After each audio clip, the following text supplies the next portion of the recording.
Things are getting worse around here, aren't they? Too many things are changing here. Everybody just talks about how afraid they are of dying. Well, I don't think that's the worst thing that can happen to you here. You can't save them all.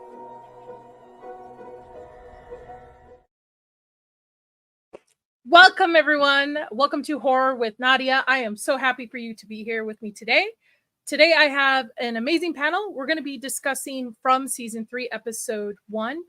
If you haven't watched From, I highly recommend it. It is the show no one is talking about, but everyone should be.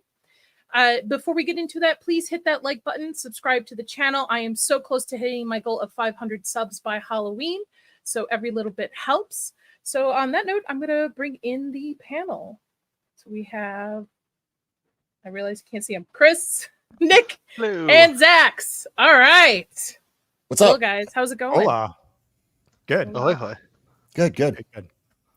So Happy to are we be all in here. agreement this is the show that everybody should be talking about, but nobody is? I feel like it flies super under the radar, but I'm just one opinion.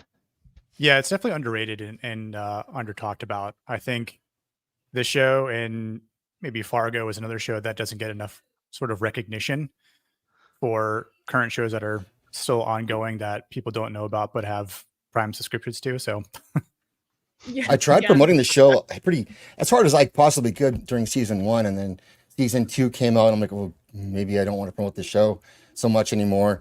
I had there were issues with season 2, but I still followed it, still liked it. It just wasn't like a home run like I thought it was going to be. And you're always going to get that. It's from the people who made Lost pushback for this because it's a mystery box show. What's going to be in the box, and we've been burned before, so people are cautious about these types of shows. But this third season opened up with a bang, I think. So Yes, I'm happy with especially that. Yeah. especially towards the end of it. So we will have spoilers for this episode. So if you haven't seen it, sorry, I guess. Sorry. Sorry. My sorry. season 1 to me, I had theories that it was all based around Norse mythology. Like it fit too. I was like, oh, this is Loki. This all fits. And then season 2 just totally threw all of that out of the window. And I agree with you. Yeah. I think it, especially the middle episodes, dragged it way too long out. Yep. And we're still not getting answers. Yep. It's funny. I didn't follow along with this show when it first premiered. This was actually my fiance's brother that tried to get me in to watch it months ago, earlier this year. And I thought it was ironic, Nadia, when you asked us, who was interested. And I'm like, I really need to watch the show. He keeps, whispering in my ear to watch it. And so I finally did. And I mean, I binged both seasons, and from my recollection, obviously, again, like first season was much better than season 2. Season 2 did drag ass a little bit. Maybe like around like episodes 3 to 7, if I remember correctly. But I'm hoping again, this season is a good rebound, and that we don't get stuck with the mystery box issues that other shows like Lost has done. And that was sort of a cautious moment for me, because I loved the first 3 seasons of Lost. And then from there on out, I just hated it. And I did not like the ending whatsoever.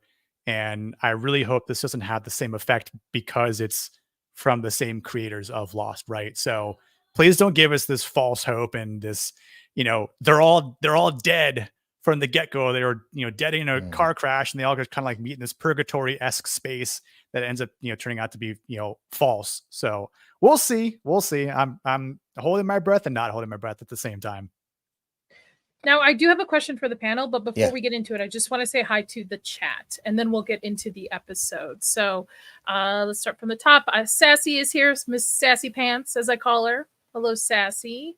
Boosh is here, and I did see your comment of Boosh with me dressing like some 50s mom, I guess, or something. Sorry. Jana's here as well. Blue. And I saw that you did donate to my popcorn bucket. Thank you, buddy. I really appreciate it. I got to get that Art the Clown popcorn bucket. Cannoli. And I see Gooch. Hey, Gooch. I hope you're being Gucci. What's up, everyone? Hello. And I think that's everyone. Okay, so my question, because I was just talking to Chris about this. What is your theory? Where do you think they are? Like, do you think they're in a different timeline, a different universe? I don't want to say multiverse, but where do you think the town is located compared to what they consider the real world? I'll let you go first, Chris. Oh, geez, right on the spot. I would say, well, like through the seasons, it's been, again, mystery box, twists and turns. We've thought, I mean, you and I have thought purgatory, we've thought Norse mythology, we've thought aliens at one point. I mean, in the best of ways, I truly have zero idea where they're potentially at. The newest kind of thought I had, yeah, they're in limbo just like Watch. Well, I'm wondering if it's kind of like, was it Roanoke? I guess, what was it? That old Lost that old Colony. town in the Lost Colony, exactly. Thank you. Better way of putting it. I wonder if this is kind of like the Roanoke thing, or if this is actually Roanoke involved. That's kind of where my head's at right now. But I am almost 100% wrong, probably.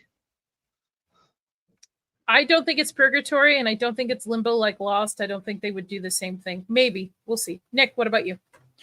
Yeah, I mean, that was my thought early on, but because of the way season 2 ended and how season 3 starts, I almost think it's maybe a little bit of a science experimentation gone wrong that may or may not be in a subsection of time that they're in. It's like it is based on their reality.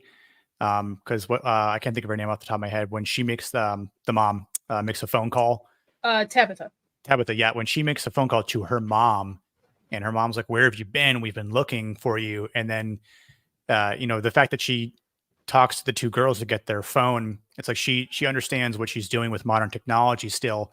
So it's not like they're out of place. But when she goes to the house with the lunchbox and the old man's like, "Where did you get that?" I'm like, okay, so maybe they're in the same realm, but time could be affected there differently. Obviously, they're still aging, but yeah, they're stuck in a fast food joint. But yeah, I don't know. It's like maybe like a weird experimentation based on their reality, but just some sort of like subsection of it. I don't think it's purgatory anymore. Well, because it feels like an interpretation of like human reality, right? Because you got the like how the electrical works and stuff when they were digging.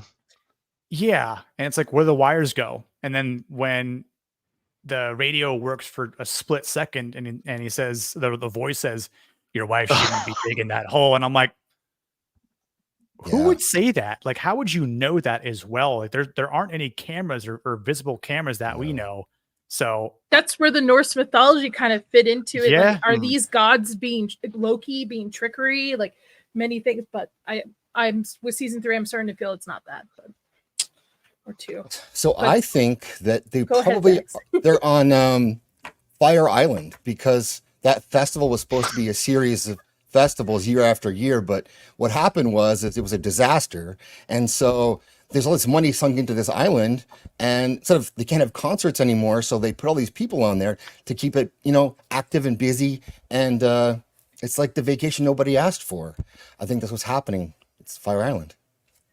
I'm with you, Zach. So I think it's Fire. I actually think it's dimensional. I think they're in a different dimension. Just something to do. But before we get into the episode, one more thing. Gooch, I see you in the chat. Gooch originally was supposed to be on this, and this tells you how big of a heart Gooch has.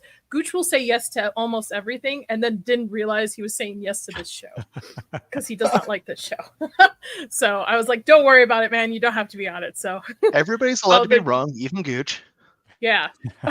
Sunfest. Sunfest, man. So this episode takes place right after the last episode from season 2. It's called Shatter. Boyd feels the town is slipping away from him as the weather grows colder and the residents more desperate. And something to note too, Victor said, when things change in this town, that's not a good thing. That's not a good sign. And especially it's been summer and spring for a very long time. Winter has not hit this town. So I will pull up the episode. Winter is coming. Here. The White Walkers draw near. I knew you wanted to do that. In general, I want to say about the show for season 2. So far for season 3, the acting is a bit better. The characters are less annoying. Christy is not hardly in this at all, so I think that helps a little bit. But like last season where it dragged, what you were saying it dragged, and it did drag, and part of it dragged because the actors have no charisma, most of the cast, and they couldn't carry those scenes without Boyd. And so you have the show with Boyd and you have the show without Boyd, and there are different shows for me season 2. And like you don't hate everyone, but I disliked a lot of the cast, and the extras are fucking, sorry, can I swear on here? Yeah, you're fine. You're fine. They're fucking awful in this show. I don't know where they find these people to be extras, but this episode, the lady banging on the door for the bathroom, like where do you get this person to do this? You couldn't get anyone else. She's horrible, and it's distracting. Yeah, I hated her, to be honest. I was like, dude, like I wanted to tell her, like, if I were Ellis, like, shut the fuck up. Yep. Get out of the way. She's pregnant, number one. You should understand that as a woman, and also you're annoying AF. Leave. And if I can vent more, go piss outside. I don't understand. There's a whole like you haven't. And there's not more than one bathroom in this entire house. Yeah, giant house. Yeah. I mean, you can puke in a bucket too. You can also do that, but there's a whole group of people down the hallway who are unconvincingly also like sort of, I guess they're gossiping and talking about her. And it's just say, why don't you just shut up and go outside? No one says anything to anyone in that exchange. And it's just like a horrible waste of time, but the rest of the episode I like better. So I'm venting, and I'm done with that now. Well, it sets us up for the nightmare creatures to get her, which will be an awesome part of the show. True. Yeah, maybe she'll die gruesomely next episode. Oh, I hope so. Yeah, one can only hope. Oh, wait till we get to the ending, man. That ending, by the way, I was waiting to watch this with Chris, and I had no spoilers of the ending of this episode. And I think because they didn't show much and you're just listening to it, it just made it even 10 times worse. I felt bad for Mrs. Liu. Like, oh man, I can't. I hope they. That was real rough. Okay, episode opens up with Tabitha. We're back in the hospital. She's discovering she's back in the real world, which is weird to me that she didn't call her mom like here and there, and the fact that she's what's the panel's idea? Why is she avoiding the cops? Wouldn't you think she would want to have somebody to help her, or do you think that she thinks they'll just think she's crazy and just lock her up? Ooh, probably the latter. I'll jump this one. They definitely think that she's crazy. Yeah, absolutely. Yeah. And then even if they don't, I mean, the time she's going to lose being tied up with police trying to figure out what's going on, with her family catching up with her, she's just trying to figure it out and get everybody back. Yeah, she can't possibly answer their questions. Even to make it up, because she's not even sure where she was found. Like, they told her where she was found, but she doesn't know how she got there or where that even is. So she couldn't even walk them back to that place. Like, she's got to stay quiet about all of it or pretend that she remembers nothing. Yeah. I don't know what I would do in this situation. I know what I would do. I would call my dad. That's what I would do. I would just call my dad right away from the hospital. And one thing that bothers me about this is we don't know how much time has elapsed. So is it the same amount of time as if when they're stuck there is equal to what they lose in the real world, or is it fast forward or shorten?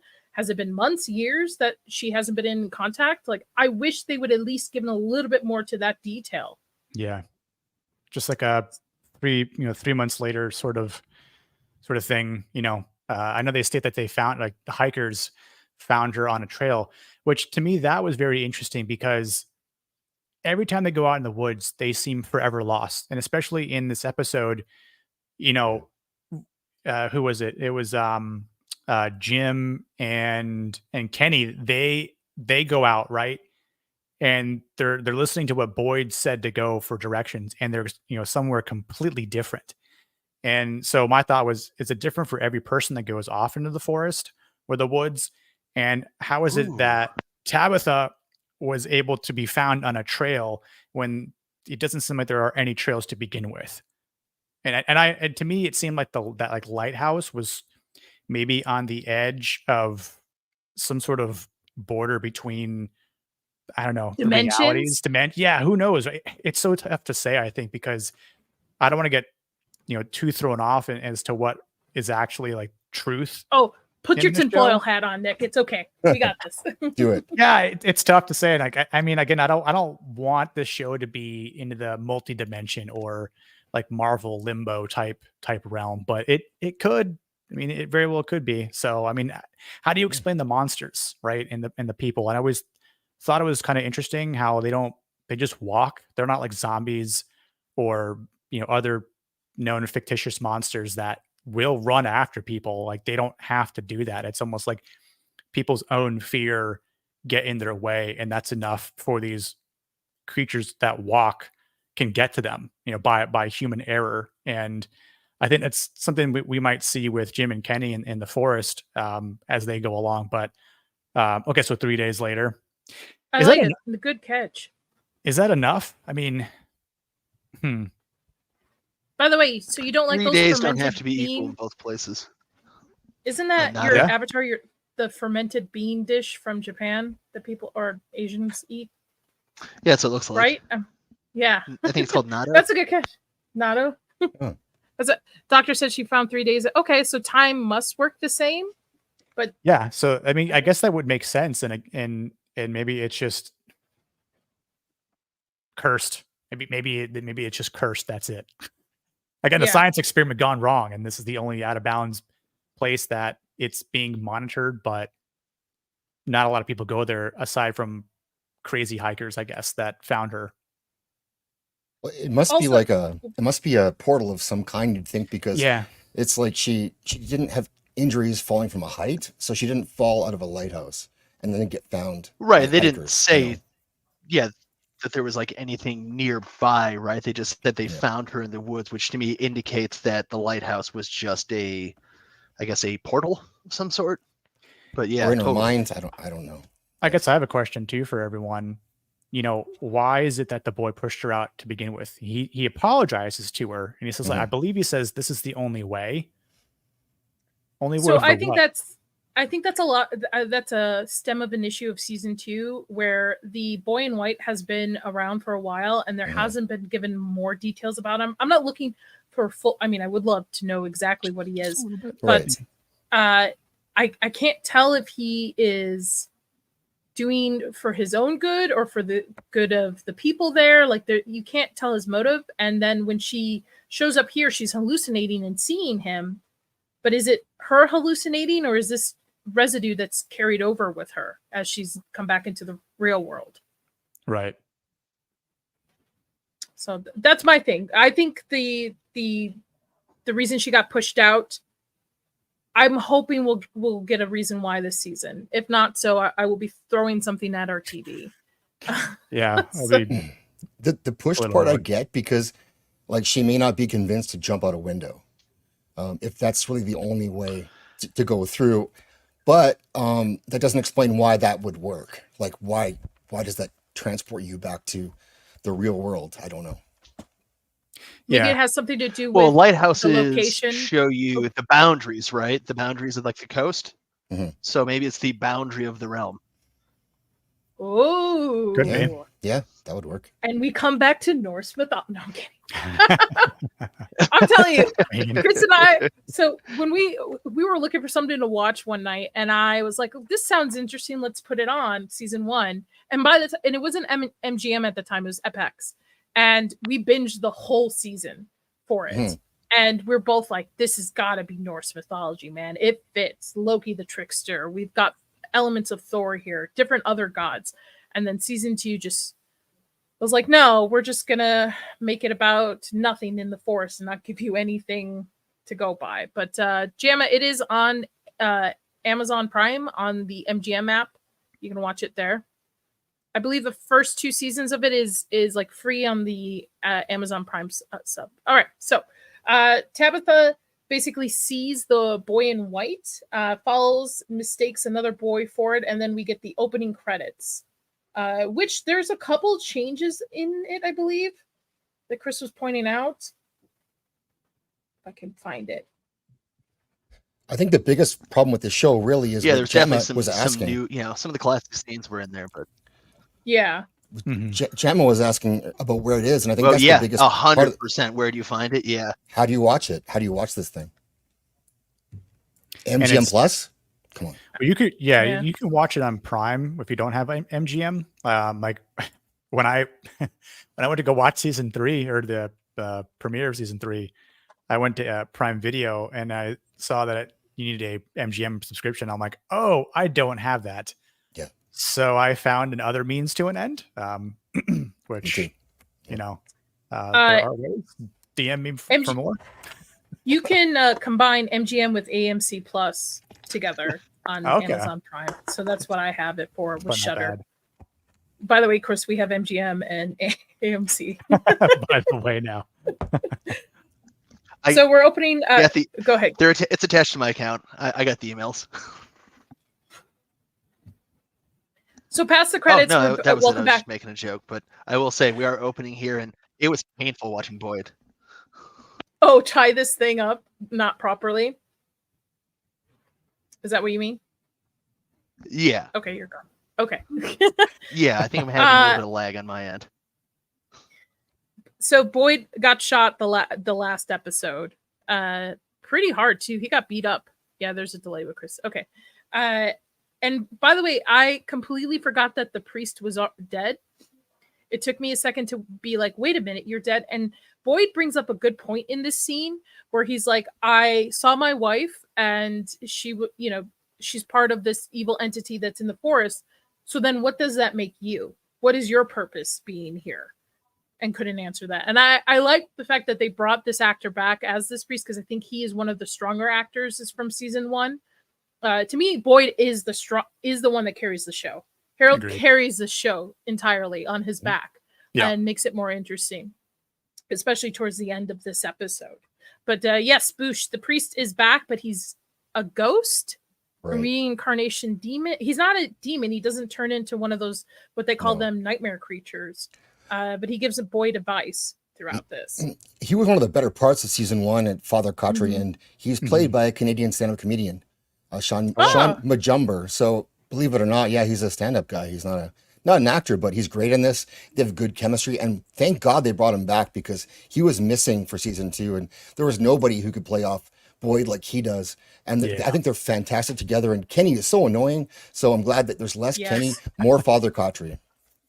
Yeah, this episode toned down Kenny a little bit. I felt yeah, me too. I think so too. Thankfully, yeah. He started to get annoying in season 2. Oh, the whole Chris was still the worst to me, but Kenny started to get like really annoying to me. Like that awful haircut they gave her, too. Yeah. On top of it, doesn't help. Yeah, it doesn't help at all. No. I feel for Boyd here because I think they've won a little bit. They've moved a little bit further on the chessboard, but as we know, towards the end of this episode, while they take maybe 2 steps forward, they take like 6 steps back, which was interesting to me to see the nightmare creatures have more of a personality in this episode than just beings that, are trying to get into your house and eat you, in a sense. That's an issue too, and they can fix that. But season 2, they seem so much less threatening. The monsters, they were, they just walk slowly towards you, and the way Boyd was able to handle them out in the open like that, and they all just kind of stand there and watch him kill Smiley Guy. It really took away from the dread of them.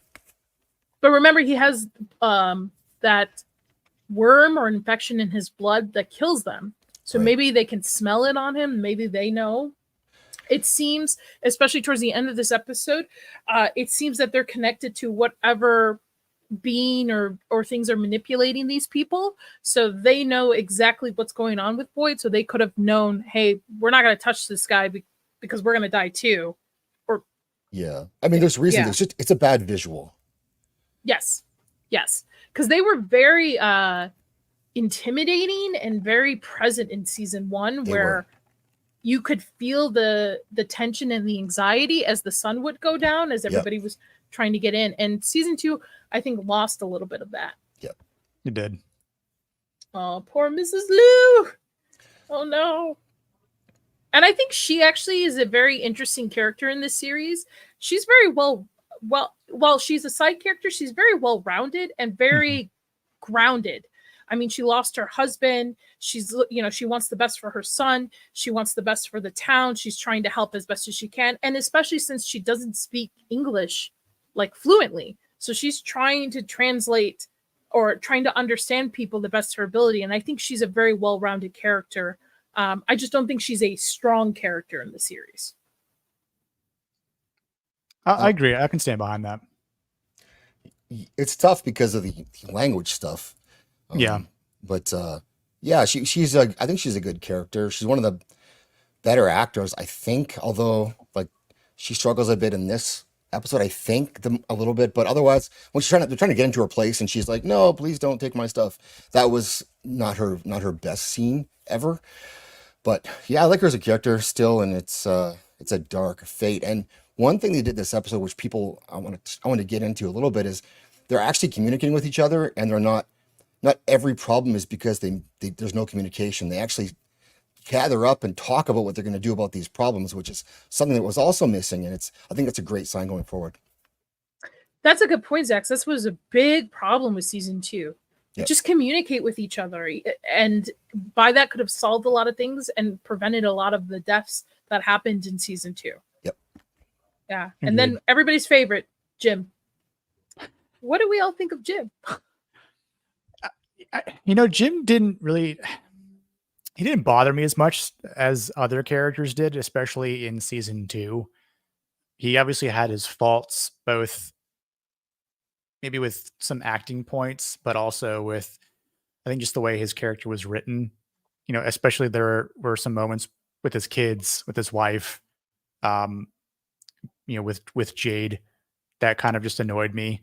And I agree, like the communication, especially with like the radio tower, that could have been done so much better. But I didn't mind him in this episode. I'm kind of curious to see where the adventures of Jim and Kenny go. How many episodes we're gonna see them out in the woods. Will they live? I feel like some of the main characters might have some death shielding, but I wouldn't be surprised if some of them start to get killed off. I don't know if this is the type of show that's going to be like, and they all lived happily ever after, and they all escaped wherever they are. They all went home, but I don't know. I feel like he lives till the end. I don't think he dies. I think, and it pains me to say this because I think he is the best star and the best actor on the show, but I think Boyd does not make it. Ooh. I think he doesn't make it. And I think that's going to bring a sense of maybe sadness is the word to everyone. Maybe a little bit of hate in a good way. Like we hated to see him die after everything he's literally gone through. Someone said it in the chat that Boyd's been through so much and like has still gotten like nowhere. I forgot the exact message was, but I definitely thought that was relevant to his character. Like I feel like he's gone through the most suffering out of everyone in this show, except for maybe Victor, because Victor's been there since he's been a kid, right? So he definitely has PTSD up the yin yang. So I actually think Victor's going to sacrifice himself to save Boyd at the end.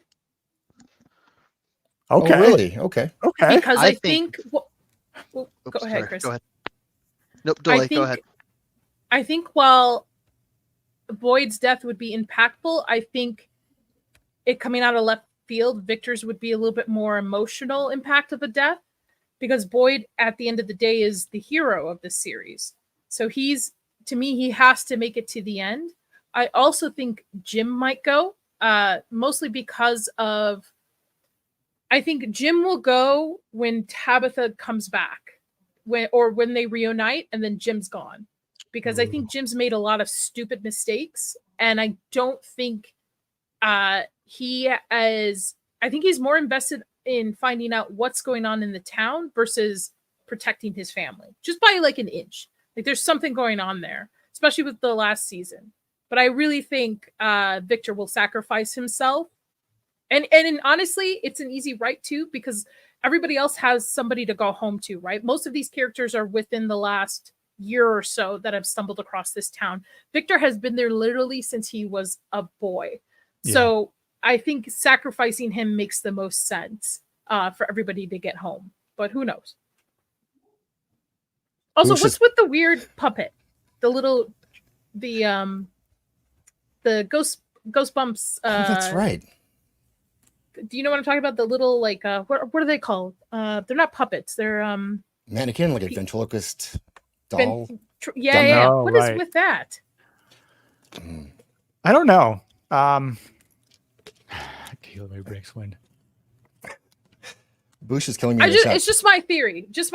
It's just because Victor first started off as the weird dude, and then he knows most. He's most about the town, and it just makes sense to me that they would sacrifice him to get Boyd home, especially since Boyd has a son there, and I don't see them sacrificing Boyd and sending his son home without him there, especially since his wife's already dead. Okay, so what the puppet thing? I kind of forgot about the puppet thing, to be honest. But yeah, it's creepy. Puppets are creepy, so that's a sort of an easy thing to toss in there to creep us out, especially in those cave. The whole cave thing I kind of liked, but I thought we didn't get enough of that, and I thought that was kind of going somewhere, and it's really, I guess it didn't. But I like the Jim storyline in this episode because they actually sit and talk about this plan, and instead of him running off to the woods by himself, which would be dumb, and they would have probably done last season, they sit down together with Boyd and Kenny. Kenny goes with them, which makes sense. Like that does make sense. Yeah. And then they find another shelter, they build it out, and that's where they're going to stay. And then the conversation, at least, is him coming to the realization that running after his wife is probably not the best thing to do, leaving the kid behind with Victor to look after. Right? Like Bush has said in the chat, the guy with the lunchbox and the crayons and maybe not the and who's better obviously some babysitter. form of autism or something going on there, learning. Something. But I mean, nobody's there to teach him, right? I mean, he grew up as a child, so he's not like homeschooling there. Yeah. So Right. So I did like how they handle that. So that's a bonus for Jim, for me. the marionette to me says Loki, like Norse mythology. Right. Bush pointed out a good point in the thing. They use talismans to wear off evil, which is something common in Norse mythology. But sorry, Chris, I interrupted you. Did you have a thought? No, I interrupted you, and I have I forgot what I was even going to say at this point. This lag is killing me. You own the doll? Oh, did he? No, we don't. Spoiler. Oh, Christopher owned the doll. Past Which tense. one's So where is it now? Did you sell it, Chris? we don't no listen, we don't do dolls in this house. I'm No, here to buy yeah. the dolls. Yeah, no, we don't do Yeah, no. Nope. So there is also another underlying problem. So not only we have nightmare creatures, not only do we have to find Tabitha, the town is running out of food. All of their crops are completely dead. They're rotten to the core. The soil is poisoned. Yep. So the townsfolk, finding out of this, are raiding Mrs. Lou's storage that she has for the winter for it. They're trying to steal animals. They're trying to figure out how we're going to feed all these people as they're going crazy. Which, by the way, is a little weird to me that they are at complete. I'll add that for you. this is Christopher. Right. Thank you. And thank you, Naughty or Noti. So that Noti. he was the owner of the doll originally Oh. during Victor's flashbacks. Okay. And he starts Now I off as a nice remember. guy, and then I think isn't he the one that Isn't triggers... he the one with the journal too? I With think the so. symbol Yeah. on it? Yeah. Yeah, that he holds it. Yeah. Oh, stop making people laugh. Told Victor's mother told him to hide somewhere that Christopher didn't know. Right. And then he's Comes the out one that- who woke the everyone up. Place. Yeah. That little what do you call it? Little bunker. So there you go. That's good. So thank you, chat. Yeah. Thank Good you, catch Dodie. there. Good catch. I think it's weird that they are freaking out about the food issue now when it's just been 24 hours. Like they're not allowing them to plan. It seems a little rushed Yes, to it does. create It this does. chaos. I mean, you just literally survived a night of where nobody could go to sleep because there were demons in your sleep trying to kill you. And now we're, obviously they probably still have enough food for the next couple of days, but they're going to start running out of it. Yep. And I thought it was interesting that a cow would last a month, I guess, if you ration correctly for the amount of people on it too. A big cow, maybe. I don't know. And then Ellis here, Elgin, sorry. Elgin here is still having nightmares of the drowned woman who keeps trying to communicate in some way with him too as well. Which she's a creepy design, by the way. That was cool though. Yeah. Mm-hmm. Her just showing up randomly. Looks kind of like a doll too. Yeah, like a mannequin. Yeah. It didn't look very human, although either they found someone that they were able to do like a lot of like makeup and prosthetics on, or she looks very CGI'd. Yeah. Not gonna lie. Not bad CGI, but she looks very CGI'd to me. Yeah, it almost looked like, I mean, obviously looked fake, but maybe like mannequin fake that was animated in some way via CGI. Now, what does everybody think the symbol means that Jade's been trying to figure out? I don't know. I've been thinking about that since he first came into the scheme of things. I don't know if it's like a warning or if it's a note left by someone who's watching everything, you know, Loki or some other observer. I think it's a symbol of sacrifice, because I think the children there that were laid there saying Atui at it, I think were or are being sacrificed. And I think it's just a symbol sort of related into that. I might be behind on this, but was that word that the kids were yelling at Tabitha, was that ever translated to anything? Like, do we know what it means? Nobody. I've completely I've watched breakdowns and behind the scenes, and nobody has translated it. It's not translated to any word in the English. Like, there's nothing. So I don't know. I assume it's a made up word. Yeah. I mean, it seems made up. I don't know if it was just some sort of take on, like, you know, like a cross reference to some other type of language, right? Like Norse mythology or something along those lines. Is it, you know, is there some sort of weird Latin or Greek derivative of that word? I wasn't sure what or how deep the community might have gone. Or maybe as children, it's a different word, but that's how they can say it as children. You know, sometimes kids, like they leave out, like syllables or combinations of letters and vowels. Totally. Boosh, you are way behind, my guy, on Elgin. If you didn't finish season 2, you'll know exactly who he is. You're way behind. Tree symbol in the hospital logo. Oh. Okay, no. You are all over this stuff. I think what he's trying to do there, I think this is supposed to be George Martin. He's tying together his story threads for Winds of Winter. I think that's what this is probably representing for us. How many more chapters can I fit? Yes, that's it. I need to cut this book in half again. Does this storyline match up with book 4 and book 5? I don't know what he's doing, but he's a smarter character than me, so I'll trust Jade to figure it out. I liked the scene in the season 2 finale where he's broken all the glass, and it's a way for them to look at the world differently, right? Trying to figure out different pieces I was like, oh, that's I would totally do that. I'd probably cut the fuck out of my hands, but I would totally be down to trying something like that as a brain activity. And Kui. I assume that's you, Chris. That's typing as me. That's the word. Enkui. Man, I'm like more talking to you guys more. I'm like, maybe this is Norse mythology. Oh, you want it to be so bad, Nadia. I do. So bad. Because it would fit. It would work. I really don't want this to be another like purgatory thing with Lost and stuff.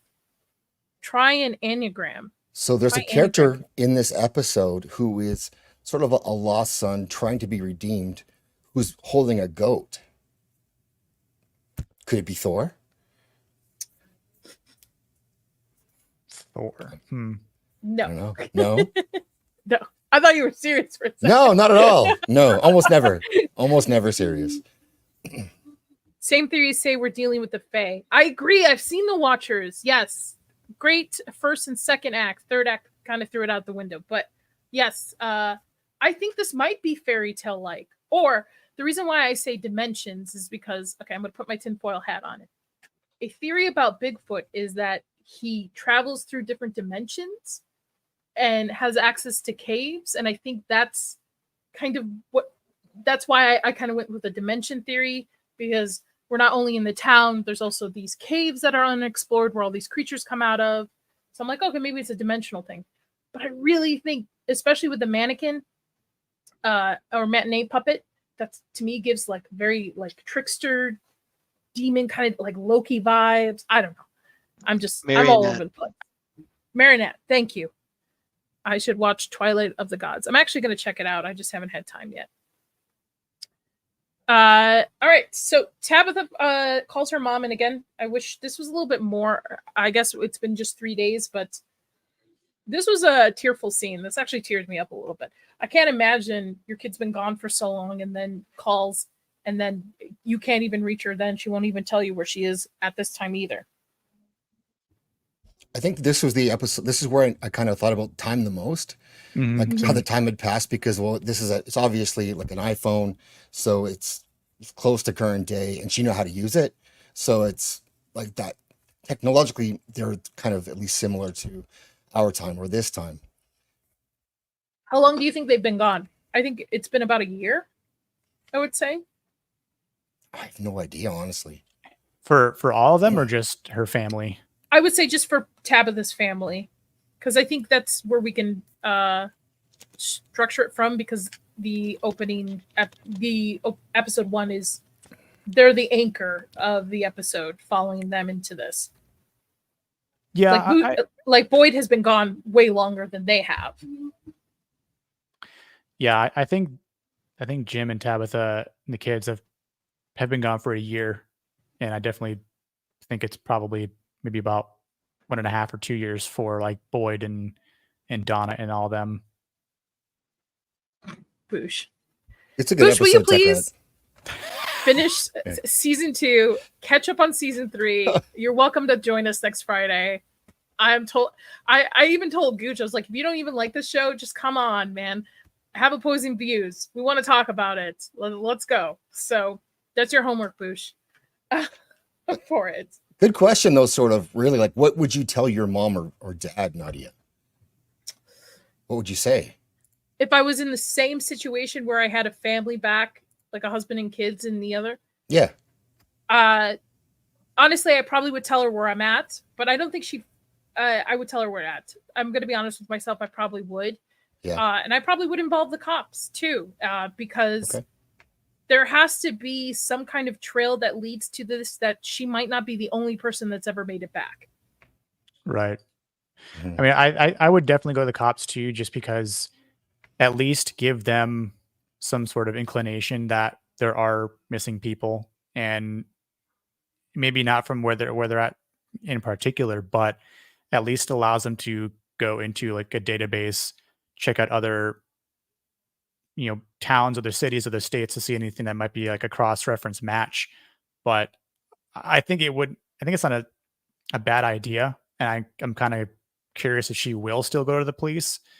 Whoever I called, I would definitely say where I'm currently at, but that I don't know where I was, and I don't know where my family is, unfortunately. Like, it's just like, I feel like after seeing everything that I would have seen in that town, it's like, I'm not going to hold anything back, even though it might sound crazy. It's like, I feel like the people that, withhold that sort of information are the ones that get looked at like, no, this person's a little out of their mind. It's like, here's everything on the table. I've got no hidden cards. Like, this is exactly what happened to me. Like, it's up to you to believe it or not.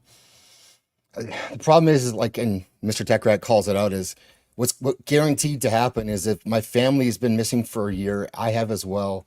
I come wandering in from the woods, and I give you this wild story about our RV got stuck on this road that doesn't exist, and they're in a pocket dimension, and you're their suspect for murder because the police are motivated to clear their board. They want to Yeah. convict someone for a crime, and these people are missing. You're alive. You're the last person to see them, and they've disappeared. And all you can tell me is they're in a pocket dimension.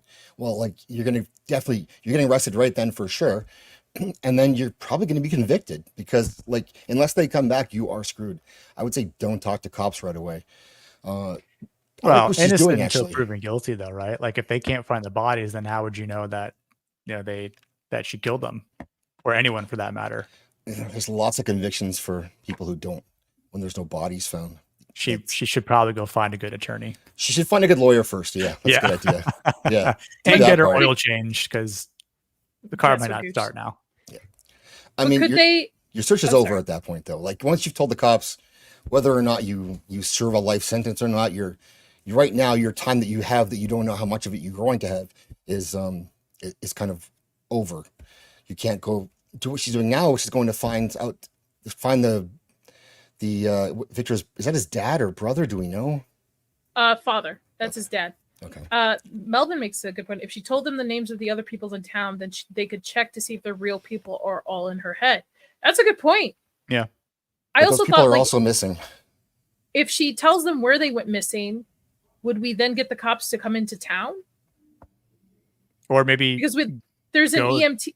Because if you watch future trailers for this, Yeah. there's a scene where there's an EMT and a cop or like some sort of security guard that's I think it's a cop, but shows up in the town later episodes. interesting. Yeah, manscaping. Yeah, oil change for sure. Good points. Maybe pay some Use bills. promo code Gooch or Gucci for your Manscaped orders. All right, back to the episode. So Jim is decided that he's going to go look for Tabitha because his son, was found trying to leave as well to go look for him. And Kenny has decided to finally do the one thing to prove that he's a man and go with Jim to help find Tabitha and his wife. So there's a little bit of a touching scene here where Miss Lou's giving them a bunch of supplies, telling him to be safe. And my heart, like rewatching this, my heart sank. I was like, oh man, this kid not only lost his dad, found out that the death of his dad was being covered up by Boyd to whatever reasoning you want to reason it out, to avoid hurting his feelings, avoid causing conflict in the town, etc. And then now loses his mother, or potentially. We don't know if she's dead, but I'm pretty sure she's dead at the end of this episode. Yeah, she has to be. There's no way she survived that. No. And if she did, they kept her alive for just briefly, similar to the girl in season 2 with the Right. nail in the head. Yeah, To that's right. completely torture it. That's why I think these creatures are part of what's going on, are way more intelligent than they have been, than that has been laid out in the last 2 seasons. Yeah. Especially we have one saying at the end, talking to him, saying like, oh, you don't think we're going to break you? We're going to break you. We're going to break you. We're going to psychologically break you in this town. Which also makes me wonder, why are these people stuck in this town? What is the purpose of keeping these people isolated in this town? That's another question that I have not been able to figure out any theories or clues other than it is an experiment or it's somebody torturing them for fun in some way. Or a curse that somebody laid out. And, there's tons of different theories you could go with. It's really interesting that every single person that is there sees the knocked over tree in the road. Yes. Like I've tried no to- matter where tried to- they are. Yeah, I've tried to come up and do a little digging as to like what sort of relevance or hidden meaning, or again, like some weird derivative of what personifies a tree falling over in the woods. Like what could that be a metaphor or like an analogy, and that would pit people in this cursed town dealing with nightmare creatures. Like it kind of doesn't make any damn sense. So that's why I'm partially intrigued, and I'm on this journey to see what the hell ends up happening in the show. Did Yeah, that's a everyone good- get there via vehicle? Yeah, I think everyone Okay. got there via car except for Victor. Did we not have hikers? I'm That's what I'm wondering. trying to think. Let's see. the I know the latest batch came in a bus in a bus and a car. The I'm trying to think in RV. season 1. I think Jade was the last person in season 1 to arrive at the town, In right? the Because car. he thought it was his friend that like set all this up until he was like, "Oh shit, my friend's dead." Yeah, like okay, we're gonna ditch our car and just kind of keep going. I mean, Thank you, Julie. Yeah, that's awesome. hi Julie. We love From over here. The show everyone's talking, nobody's talking about, but everyone should. And I have Norse mythology theories. So, Julie, if you want to link up, let's talk. Yes, I maybe the tree in a way. If you look from the top, it looks like the symbol that it looks like in the cave too. Could be. Yeah. I don't know. I'm gonna be real pissed if this is the most simplest So Arkham's Razor. We're- What is the we're- most simplest explanation? We're of all this? overthinking this way too damn much. Yeah.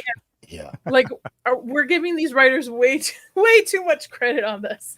Like, what is the most simplest explanation for this for them? And to me, I think it's either dimensional or it's like a science experiment, I guess.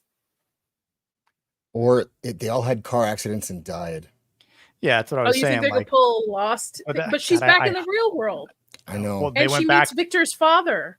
but they and she- escaped the island only to go back to the island, which made zero freaking sense. I mean, That's what happens when you have a writer's strike. You write like shit. Hi, Nikki. yeah, no dots yet for sure. Season 2 was a problem because if they all like that would explain why the bus, why the RV. I hope that's not it. Maybe maybe she came out of the coma and she didn't end up dying, and that's why she's. I don't know. I hope that's not it. But It's Norse mythology. I'm gonna stick to okay, it. Norse mythology. Norse mythology. It's not car accidents. I did do Not some. car accidents. I did some brief digging on what Ankui might or might not mean. Oh, cool. Might be either a Latin or Greek theory. Could mean that he, she, it is listening. It's like almost the children are observing or listening, which could be like a supernatural element, which is I think what we all kind of gathered anyway. Like there are kids Right. that are dead, but they're the ones that are listening, and they're the ones that might be giving some sort of guidance to them. Like this is the one that is expressing some sort of like admiration, I guess is what it might mean to Tabitha. Like Tabitha could Okay. be the answer to everyone leaving the town. But we'll see. Okay. She's Also- the chosen one, basically. Right. This is what I think the night creatures are. I think they're draggers, which are vampire type creatures in Norse mythology. In Yeah. Eastern Europe alone. And Skyrim. Too. Yeah. And Skyrim, yes. So Definitely. I hope it's not. I hope it's not Boosh. I hope I'm wrong. yeah, I really hope this is not they're dead. And then it comes I think Greek back. more than Latin, yeah. Yeah. Did we see the boy in white in the real world? I can't remember. I know she thought she did.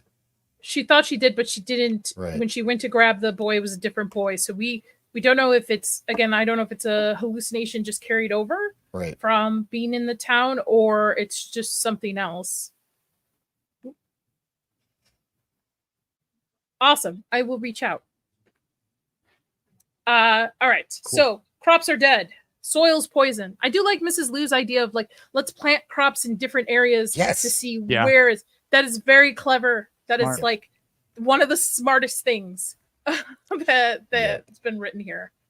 And that's a big step forward for this season because again, they have this issue of the food, and there's the mass panic at the beginning, which I don't know who these people are, these extras, why there's so many of them still. If they even bother bringing the same people back, I have no idea. But there's more people here than defending Eregion in Rings of Power, and it's like, where are all these people, and why do they not just have a few and let us know them a little bit? Just these random crowds ransacking Mrs. Liu's home. It was just It's a weird. bodies. It's bodies to kill off. That's what my theory is. Kill him Lord off. Toxic. Yeah. I Is think that Randall, right? yes. That guy. Yeah. Kill him off. Dude, What? but I have sympathy for Randall. I actually want to know a little bit more for him because you look at his living situation. He lives in a bus that has all windows and he's being able to see these creatures and they bother him every night. So I'm sure that affects him in some way. I'm sure he's not getting much sleep to begin with either. I also think he has some sort of PTSD or post-traumatic stress from his past or whatever's going on that he's brought over. So I do feel for him, but yes, he is a dick still. I think we'll get an interesting character arc with him this season. He's definitely a character that we don't know enough about, but yeah, I mean, he pulled some super dick moves, you know, and I mean, Melvin. Yeah, I mean, yeah, I was to say his choices are a consequence of his action, right? So he's there because Boyd put him there, right? He's the sheriff. Right. He's not going to put him in the box, right? Because then he would be dead. But he's giving him a chance. You know, you want to be a dick, live like a dick by yourself. You know, because at that point you can't hurt anyone else really until this scene. And I was like, oh damn, Victor's about to end this dude. Yeah. All right, Victor. I think Victor's fed up with this guy. Yeah, I mean, I would be too if I were Victor. Like, I mean, Victor's gone through a hell of a lot worse than Randall. I mean, from what we know of. But again, I think that's a problem with the show is when you introduce more characters and you're not going to go like a deep dive in their history. You know, it's hard to have sympathy for them outside of what we only see, not like what they potentially have on their back end. I halfway agree with you. Part of me is like, I do want more information about these characters, but part of me likes the fact that I'm allowed as the audience to fill it in on my own. And then if things are revealed and it fits in, that's great. But I will be interested to see if Randall makes it to the end of season 3. I think he's going to sacrifice himself in some way. I think that's his redemption arc this season. Yeah, that could happen. I think that like at first I didn't mind him. I know he was always annoying, but at least he was trying stuff and he wasn't just sitting there waiting to die. And he hit a drone. That was a good idea. Like there was some other stuff they were working with. And it wasn't until he's tying people to trees that you know, at that point it's too much, but he crossed the line. Right. Even when you're annoying, you could trying things that people haven't tried before. It doesn't hurt. And like him sitting up on top of the bus was interesting too, because he's kind of hanging out up there watching. That was another test too, because at some point I thought they could kind of fly. But obviously they can't fly. But like Jade was annoying, right? Yes. But he's a very smart and intelligent character from what we've gathered. Yeah. And he found ways to coexist with everyone, even though people are like, God, you're such an asshole. You know? Yeah. And it's like you're being mean to me again, Tabitha. And it's like, but he still didn't go to the point where he's tying up people and holding a weapon at their face or whatever. So I mean, you can be an asshole in the town. I mean, it's hard not to be, I feel like, with like given like the living situation. But there is a point where if you cross a line, like kind of be prepared to be put in a corner that people aren't gonna respect you and that's I feel like Randall's literally placed at. And I mean, maybe he will have a redemption arc. Maybe he will kind of be a better part of the community in this season, which I feel like at that point people might, including myself, have a little bit more respect for him and sympathize more with him as we see more, or as maybe we talk more about what his potential may or may not be. It could also be that we finally have a human villain in the series too. We have the Forest playing up against us. There's fractions that, but at the end of the day, they all come together to help each other where Randall doesn't. But I really think they might give him a redemption arc in this, or he will sacrifice himself anyway. The reason why I brought this back a little bit to Tilly, because Tilly gives me red flags left and right. And I don't know if Chris, can you hear me? I can hear you. I just had you guys on some kind of strange delay. I brought it to the scene. You wanted to point out this little tidbit.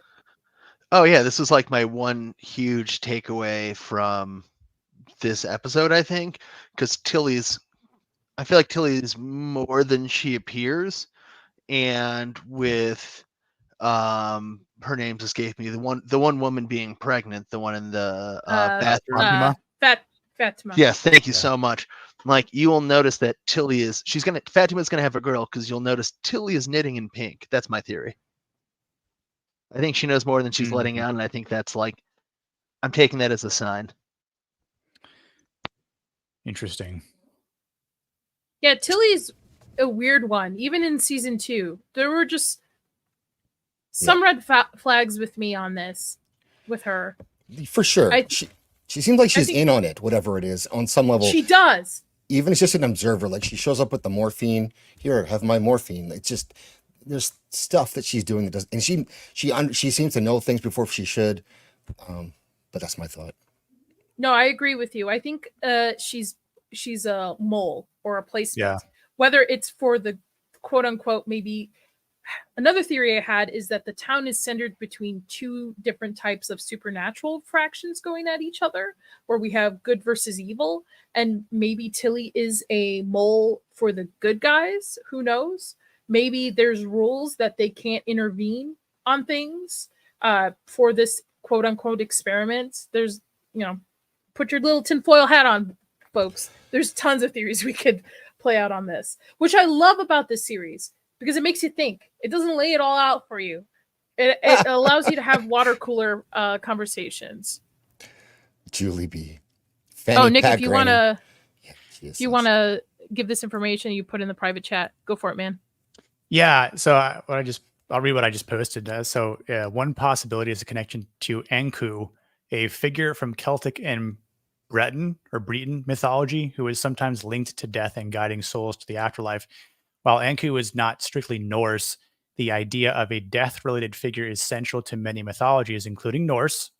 In Norse mythology, entities like Hel, the ruler of the underworld, or Valkyries, who guide fallen warriors to Valhalla, also embody this role of death and transition between worlds. So, I think this goes right in line with what you were saying, Nadia, and then what's kind of being said in the in the chat. I think Julie just said something about like between worlds, right, or sides. So it could very well be that in the similarities. So I don't know. It could be it.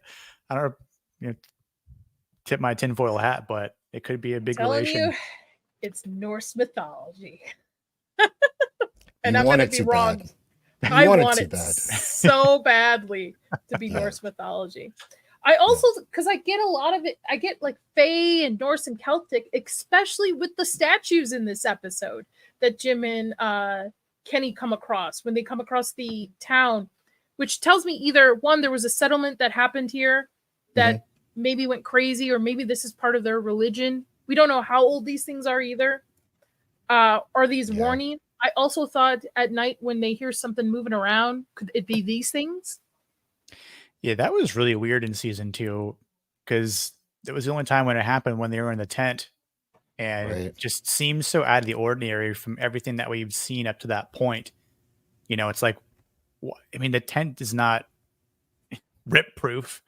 I feel like those claws that those nightmare creatures have would easily shred right through that. They've got a talisman, but I don't know. It seems like the whole place was kind of moving. And I guess that's another thing. Like, does the forest itself move around? So, where Boyd went is different from where Julie went, or sorry, where Tabitha went, and it's different from where Jim and Kenny are going, even though they were said to go in the same direction. Like, it just kind of seems off. I also thought it was kind of lame that they didn't play more onto the spider webs. Why didn't we get giant spiders, or like why? Shelob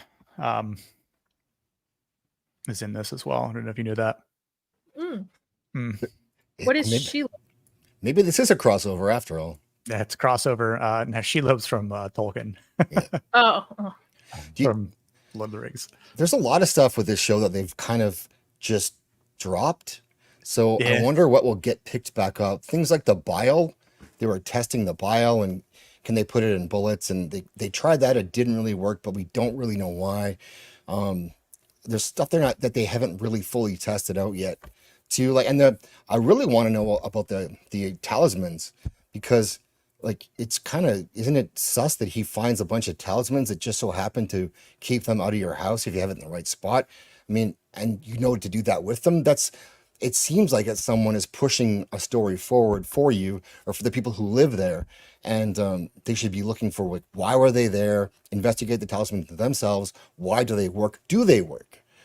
Is it actually doing anything, or is just you're being programmed to do this thing, and the monsters are in on it, so they don't cross that boundary? There's a lot of stuff here that I think makes me feel, until the last episode of season 2, that we were in a cabin in the woods kind of a scenario where it's there's someone controlling the outside too and moving things around. So that's why, they go here and it's not the same place. They go there, it's not the same place, and they're being tested for whatever reason, maybe for entertainment. I don't know, but I thought that's what it was, because it made the most sense. And now I don't know, because of the being pushed out of the lighthouse and being outside now, that doesn't really fit with that. But that was my theory going into it. That, or they're all dead from car accidents. I don't think they're all dead. I don't think they would do that again. I think they would realize how much backlash and hate they would get if it turns out they're all dead. The other thing too that I'll piggyback off of what Zax was saying, when Boyd had like those worms or creepy crawling things under his skin, then he fed into the one creature and died. Yep. Right. Are we going to see more of that? Is that the I'm only surprised. instance? Capture a creature, guys. Interrogate, torture. Like, I don't know why we haven't moved to that yet. Like, they obviously know something's going on. They're smarter than they've let on. Because if it sleeps during the day, why don't you capture one? And I mean, you'd obviously have to build something that's strong enough, but I'm sure they could. Yeah. Like a steel bar or something along those lines. Dig a hole. Yeah, exactly. Like dig a hole, just drop it in the hole, put some bars over it so it can't escape or something like that, and then I don't know, keep it there. Does sunlight torture affect them too, as well? Right. Is that why they sleep, or do they burn up in the sun? Like vampires? I mean, we're being told that guns don't work on them, and we've seen sort of them be not effective. But you're being told that, like, it hasn't really been fully tested. It doesn't seem like. And what if you blew their head off? What if you dismembered them completely? Like, are they still alive? Why don't people try these things? Because they're just walking at you at like a slow walk. If you're a speed walker, you're basically safe in this environment. They can't do anything to you, it seems like, and that could be wrong too. As long as you got a good pair of shoes, right. As long as you got a good pair of shoes, you got through it. Yeah. So I'm thinking, like, it's weird they haven't tested those things, and that's what makes me think it is part of an experiment where it's being controlled and there's people in there who are moles, because otherwise you would have expected people to have tried this. Like, oh no, bullets don't work. Okay, well, I'm going to try it anyway and we'll see what happens. What if I shoot their legs? If their knees are gone, do they grow back? Like, what happens?